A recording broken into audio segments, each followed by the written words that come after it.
Welcome. Welcome to this topic today is escape the grip of depression. Look forward to hearing your questions and I am going to share with you the sponsorship video by Laurel Ridge. Okay, let me turn on the video.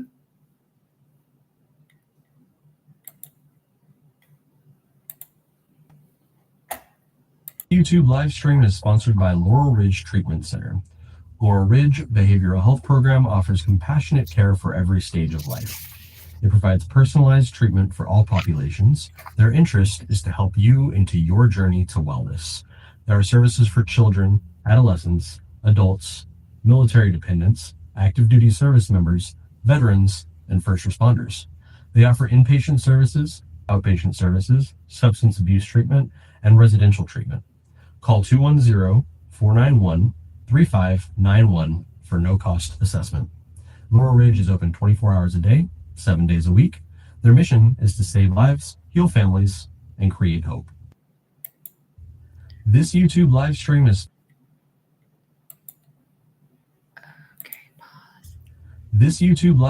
sponsored. Okay. All right. Okay, welcome everyone. Today's topic is escape the grip of depression. And I see some familiar names logging in. So be sure to post your questions so that I can respond to your question. Okay, I see EK, I see Zach. Great, welcome. So, what are some of the things that a person deal with when struggling with depression? So let's hear your topic. Okay, I see more people. All right, Claudia, welcome back. Good evening. Good evening to you too. So, what are some of the common challenges when individuals struggle with depression? How do you escape the grip of depression? So, what are some things that you want to see yourself overcome when dealing with depression? Okay, looking for others to log in and I'd like to hear your questions. Be sure to post it. All right, Zach goes. What are some ways to recognize you might be feeling depressed? Okay, great question. So depression is it's a slow moving issue, meaning that it doesn't show up one day and then you feel like you're depressed.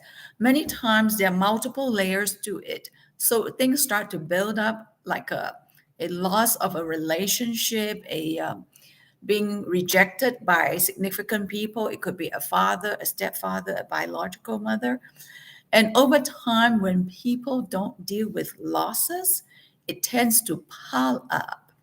And when things have layers and layers upon layers, it piles up. Then, 5 years, 10 years later, it shows up in depression. So it's like an oyster, layer upon layer, it piles up. So many times it shows up during teenage years because when things are not addressed, when things are just buried, avoided, suppressed, it will show up in the form of depression.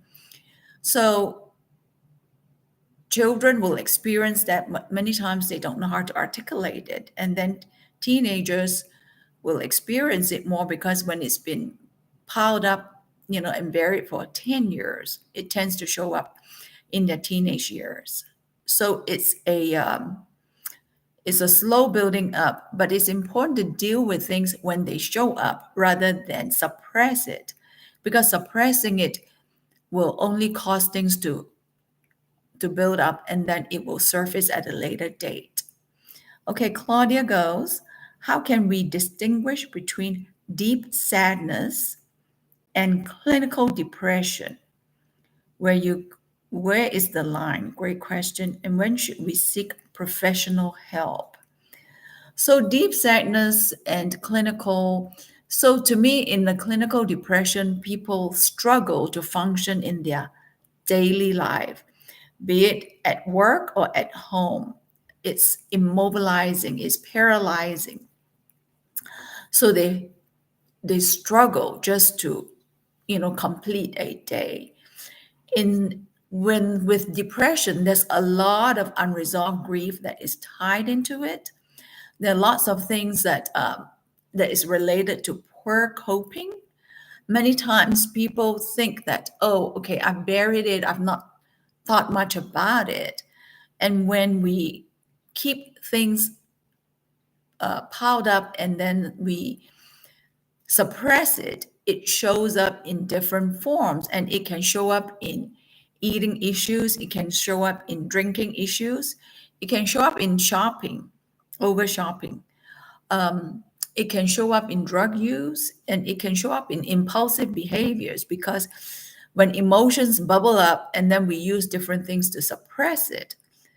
So when you encounter a challenging situation, or a situation where you feel that emotions are bubbling up, it's important to address it and not just sweep things under the carpet, because our habit, some of our unhealthy coping, often leads to depression, or leads to anxiety, or leads to panic, where one becomes panicky. So emotions buried alive exhibit itself in different forms. Sadness could be loss of a friend moving away, a deployment of a family member. So it is important to have conversations about it and not just act like, okay, I got a tough exterior, I got to be the man of the house, and I cannot share. Wanting to show only your strong side is not going to be in your best interest. For us to be strong, it's important for us to show our vulnerable side.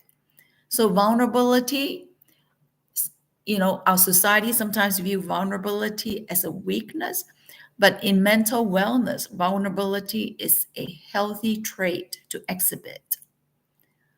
So when you're vulnerable, people get to see the side of you that is about being transparent, being congruent, being genuine. So we are all attracted to individuals who are genuine and who are transparent about their emotions.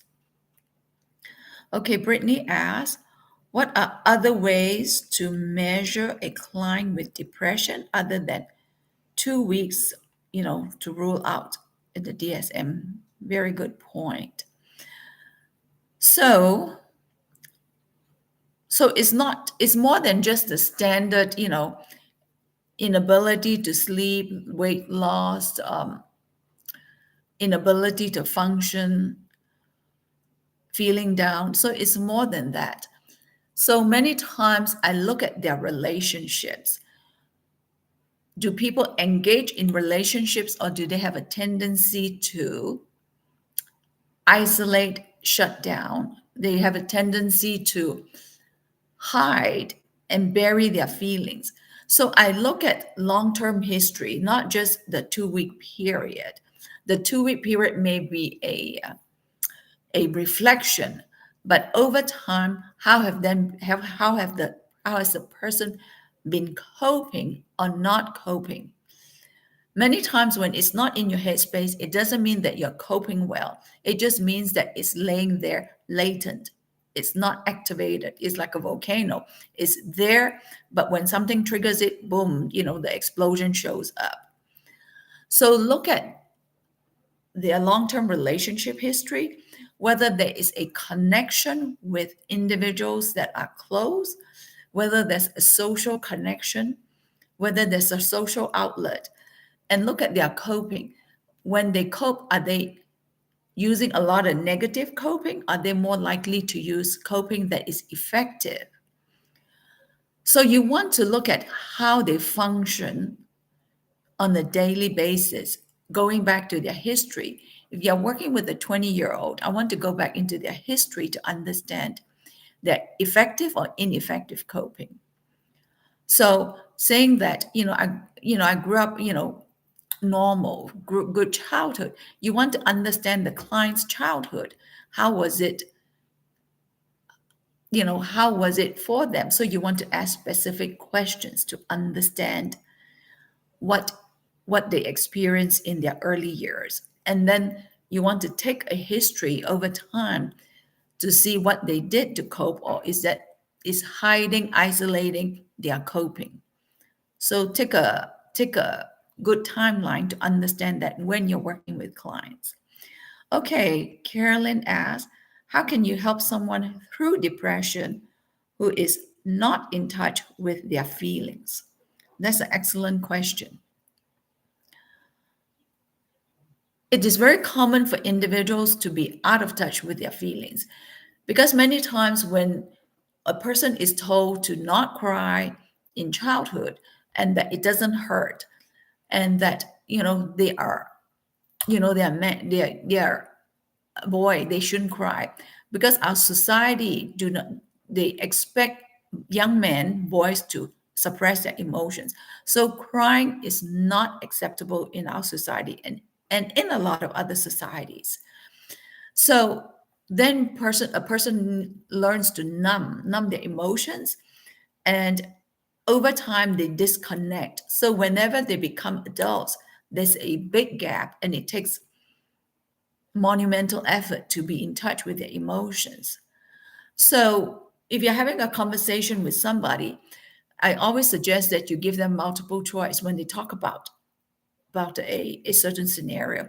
So do you feel discouraged, you feel defeated, or you feel despondent? So I would give them choices so that they say, oh, I feel more discouraged when my stepfather was very aggressive and abusive. So I felt very discouraged. I felt rageful. Then you get them to talk more about the emotions. So when a person is not able to identify their emotions, it doesn't mean that they don't want to talk about it or that they are being resistant. Many times they are not able to label it.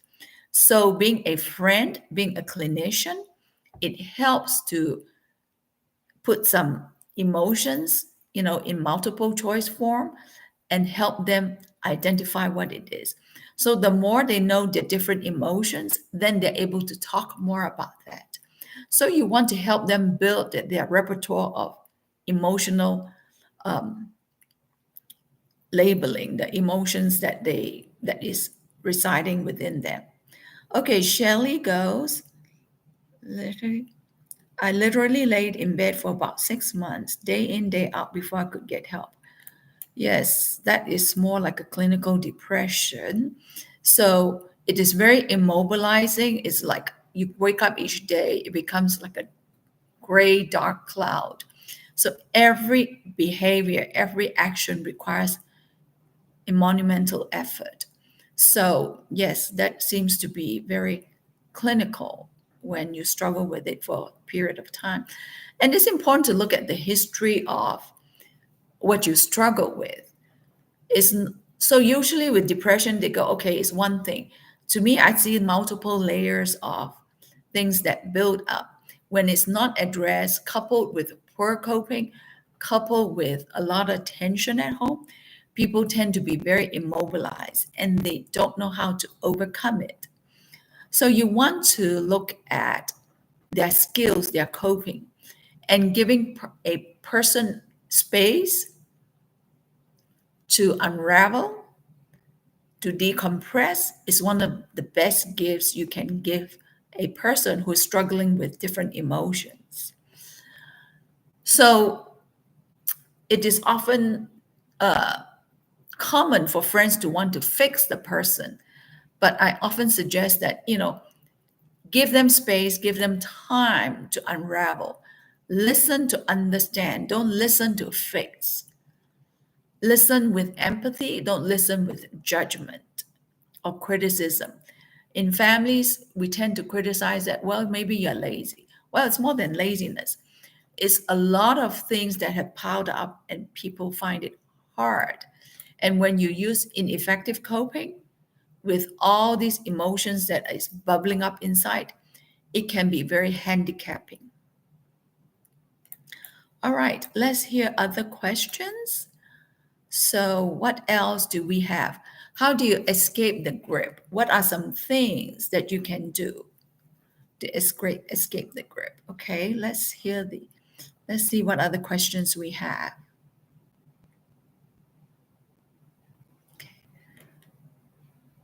So what else can you do in moments when you encounter a friend, a family member who is unmotivated? What can you do to help them spin out of that cycle? Um, Speeding things up doesn't help. Expecting them to jump through hurdles and just say you got to get over it is not a effective tool. Many times when things have built up, be it anxiety, depression, or panic issues, it takes years for it to build up. So to ask them for quick fixes to get over it is can be quite challenging. And because they don't have the skills, they don't want to be in that anxious state. They don't want to be in a depressed state either. So asking them to get over it will only um, immobilize them more. So help them understand some of the struggles, some of the emotions, help them identify some of the feelings that keep showing up. And many times it helps to go back to a certain period. Like, what do you think? Like, at what point in their life did they start to feel depressed? Did they start to feel like things were not going well? And usually, when you go back to that point and dig into that history, that will help you understand the person's struggles. Like, probably a lot of significant things happen around that time, be it at 9 years old, 10 years old, or 15 years old. Okay, Zach asks, how do you show empathy to a loved one with serious depression? So that's a very fine line. You want to be there for them, but you don't want to play the role of the clinician either. So it is important to maybe give them a gift of checking on them on a weekly basis and allow them to unravel, to talk, where you check in with them and allow them, a time frame to talk, be it a 2 hour time frame or 2.5 hour time frame, so that you are taking care of yourself and that at that time you're giving committed time, devoted time for them to decompress. And it may not be about the depression, it may be about other related things. Because with depression, there are lots of other things that surround it. So give them the opportunity to decompress. And so that you set some limits about what you're able to give so that you're not draining yourself, and that they understand that there's a time limit in your visit with them. So then you can be totally present, to show more empathic listening, to show more understanding, and to not be there to fix or to feel agitated because they are not moving fast enough. Okay, great question. So Osmara asks, how do you begin to heal when depression is rooted in the loss of someone close to you? Yes, that is quite challenging. Depending on the person close to you, it could be a significant partner, it could be a spouse, it could be a parent. So the time frame for each person you know, that you are close to can be quite different. If it's a partner and if it's sudden, and if there's no opportunity to say goodbye, that is harder. But if you're aware that this person has 6 months, 6 weeks, then people are more mentally prepared, because then you can say the things, say your goodbyes in that period. So when there's sudden death, be it a child, a partner, or a parent, or even a close friend, those are very challenging. But remember, it probably takes a year for that whole message to settle into your headspace. While you may know that they have passed away, you may know it logically, but for it to sink into your emotional space, it probably takes 9 months to a year for you to kind of accept that yeah, I've lost this person. This person is really not there. I cannot call them.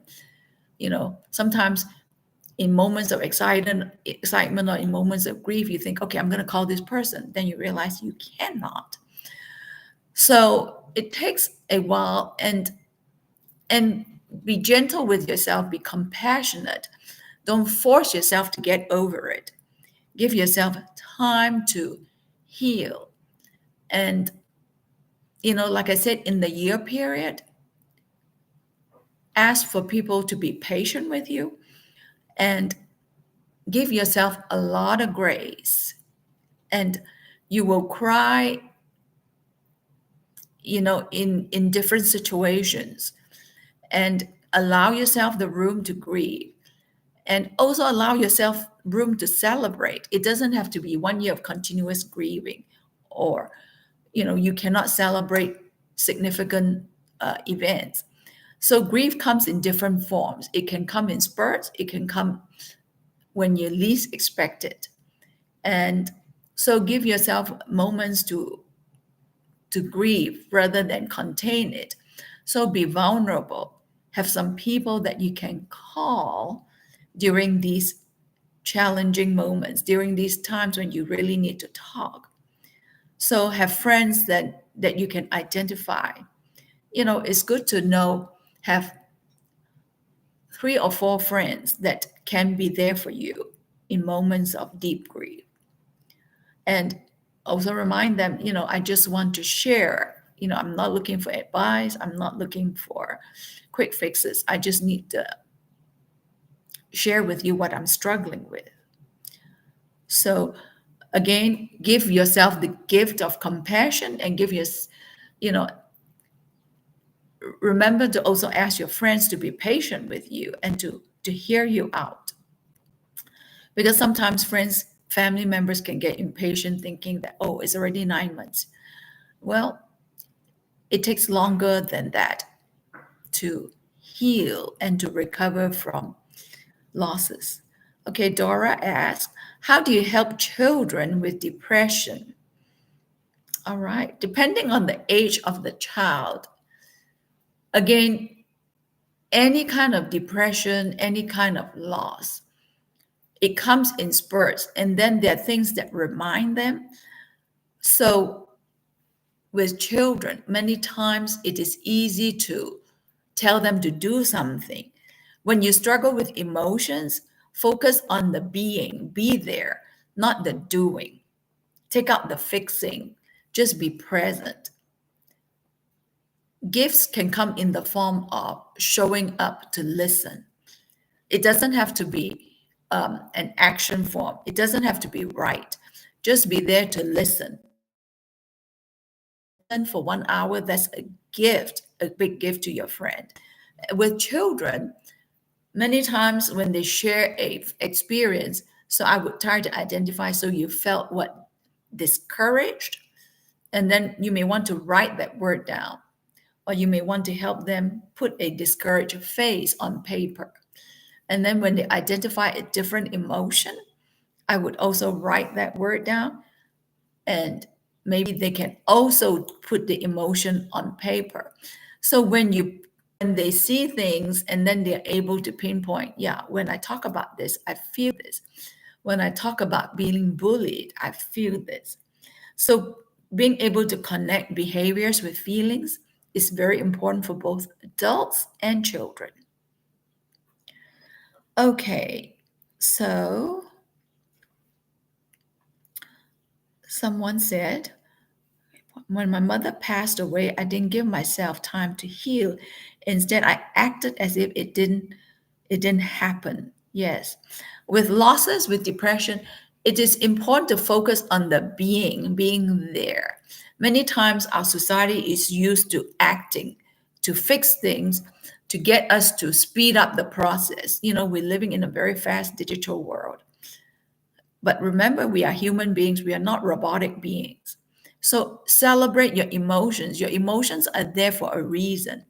Don't suppress it, but celebrate it. Allow yourself to enjoy your emotions. Like a rainy day is not a bad day. When you have emotions that are burping, that are challenging, get it out, enjoy it, because you are made up of different emotions. The more emotions you can feel, then the richer your life is, because when there's depth, then you can help others understand their emotions as well. So it's like playing the piano. You want to know the whole keyboard and not just the three or five keys on the piano. So always give yourself permission to enjoy the depth of whatever you're feeling. Okay, Carolyn asks, how do you help people through not being able to live and grieve when they are bedbound? Okay, that is a great question, Carolyn. Yes, with bedbound, they are dealing with multiple layers. First, they have to talk about what it's like to have a limited, you know, mobility. That itself is a grief issue. To talk about the limitations, to talk about other limitations, like the loss of friendships, the loss of your freedom, the loss of the ability to go to the bank, to just run and get some things from the grocery store. All these are different things that people have lost when there's immobility. So talk about that and give them permission to address what it's like to live in a limited space, and to lose the sense of freedom, and to talk about other areas of freedom that they have lost. So start with the significant things. What is the present issue, and then start going back so that they can understand the multiple implications of the many things that they have lost, not just the physical mobility. So there are lots of layers, and also you want to help them think about their relationships. When they lose mobility, they probably lost quite a number of things: their relationships, the ability to go to church, the network. So identify the different areas, big and small, and allow them to talk about it. Again, with depression, it's always about giving the people gift of understanding, the gift of compassion. Okay, Brittany says, can depression creep up on you as a clinician dealing with many clients? Yes, with mental health issues.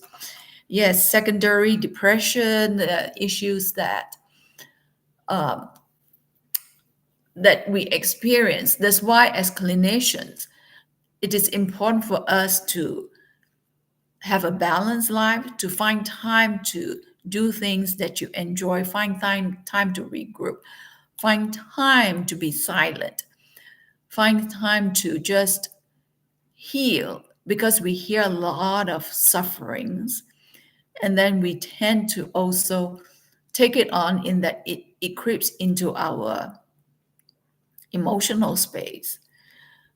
And when you encounter a difficult case, it's important to talk about it with other clinicians, so that you can also sort it out in your headspace. It is not healthy for us to keep everything inside. That's why it's important to have a group of clinicians that you can go to discuss things, challenging cases, things that burp in your headspace, so that you can get it out of your system. So always look at how you're living a balanced life. Many times as clinicians, we are guilty because we want to act heroic. We want to be there for other people. But the first person to be there for is you yourself. It's not always about your clients or family members. All right. Okay, Julie, how can counselors help someone who feels stuck in their grief without making them feel like something is wrong with them or pushing them to move too fast? Okay, similarly, what I said earlier, being present to understand, being present to hear, be present to sit with that person. If you have a senior friend, if you have a church member, you have a neighbor, just be there for them to help them unravel. It doesn't have to be an issue that you fix, because when you help people unravel, that's a big gift. It's a big load off their chest. So think of listening as a gift. It doesn't have to be a tangible gift. When they're stuck,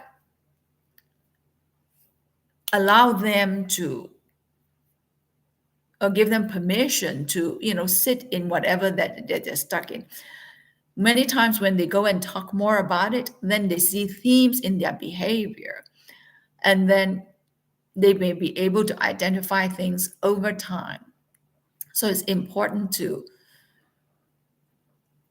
use compassion. One of the things that we seldom use or is underused word is compassion. Many times we want to fix people, we want them to be confident. But the flip side is when you show compassionate understanding, empathic understanding, people heal better because then they're able to safely unravel. All right, those are great questions. So our half an hour is almost up. And I am going to share with you the closing video by Laurel Ridge. Before I go there, our next topic next week is stop silencing yourself, stand up for yourself. So I hope that you can bring more questions to look at how you can speak up for yourself.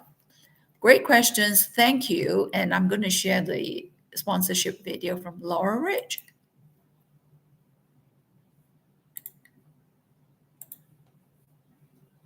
By Laurel Ridge Treatment Center. Laurel Ridge Behavioral Health Program offers compassionate care for every stage of life. It provides personalized treatment for all populations. Their interest is to help you into your journey to wellness. There are services for children, adolescents, adults, military dependents, active duty service members, veterans, and first responders. They offer inpatient services, outpatient services, substance abuse treatment, and residential treatment. Call 210-491-3591 for no-cost assessment. Laurel Ridge is open 24 hours a day, 7 days a week. Their mission is to save lives, heal families, and create hope. This YouTube live stream. All right. Thank you for joining this tonight's live stream, and look forward to seeing you next week with questions. And the topic is stop silencing yourself, stand up for yourself. Have a good evening. Thank you.